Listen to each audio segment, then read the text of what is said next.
chapters of a person's life. I think that's all just a person's mindset and what they have, what they plan on doing, their ambitions. There can be so many things that a person wants, and age is not a determining factor in those things, just like your training is not. But the training is what's going to help you age and to ward off disease and give you strength physically and mentally. I'd like to know a little bit about before you started training. And I know that you, before we met, you were training on your own, kind of doing some yoga and push-ups and stuff. That, I mean, you were doing yoga for a long time, but the push-ups, that was a COVID development, right? Yeah, I mean, I was always running and always doing yoga. So I had that, but it gave me a very lean body and like lean muscle mass. And then during COVID, being isolated and being alone, I started just working out at home, and it was like push-ups and sit-ups every day, and I did that routine on top of my yoga and a hike. So I kind of included this little conditioning training as well as some weightlifting, and then I ate really well too. I cooked for myself, and then what I found was that my body changed drastically, that I started to see a lot of definition, that I trimmed down body fat, and I really liked it, and that's when I reached out and found you.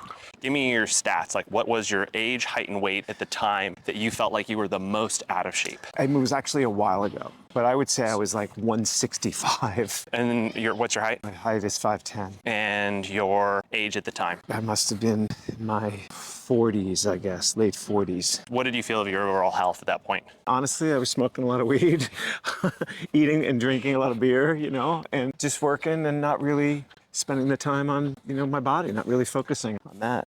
Well, then what made you want to change? I saw some pictures of myself. I was aging. I saw it. I saw I was losing my hair. I was putting on weight. I was like not taking care of myself. And I don't live in that world. I live in a world where I'm active. I just started doing things. I got into my yoga. I was also really stressed out. I think the stress business was growing, and I think stress really aided in that disregard for my health. And the yoga really changed a lot of things because I was so conscious of my body. It's just the nature of the practice that it forced me to eat differently. Not by choice, not like I'm going to go on a certain diet. It's just I changed my eating habits because of it. How old were you when you decided to make that shift? Well, it was around that same time, I think, mid-40s or so, that I made a big difference. And I think just the yoga really changed my everything, because yoga was a daily practice. And I really, as much as I ran, and that was always a part of my life, and that was a daily practice, the yoga was a more focused daily practice. Running, you sort of just do blindly, the legs just go. And especially if you're running in the streets of New York City like I was, it was, you're distracted.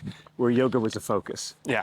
And that focus became such an important part of my life that I can really relate it to now, and the focus I'm able to put on my training. So in this journey, you had done yoga for how many years before you started weightlifting? Oh, quite a while. I mean, I would say 20 years, a daily practice. How old were you when we met? 65, 64. How old are you now? 67. That makes sense. What do you feel the weightlifting has done for you then? I mean, whole parts of my body that did not have any focus on weight training, muscle groups that I just didn't use are all of a sudden visible and all of a sudden defining. In doing so, it's changed the shape of my body and the look of my body, and it's given me strength and abilities that I didn't have before, just in everyday life. I also have a more definitive shape that's more pleasing to me. Even more important was the mental focus that, again, came from earlier techniques or practices that I did. So it's a mental, physical shift, and it's a really powerful one. And I think it's in some ways more powerful than any of the other practices I've done in my life. For the folks at home, you want to give me a bicep shot? Roll up your sleeves. I don't know, man. Here, hold this. Let's get a good boom. The gun show.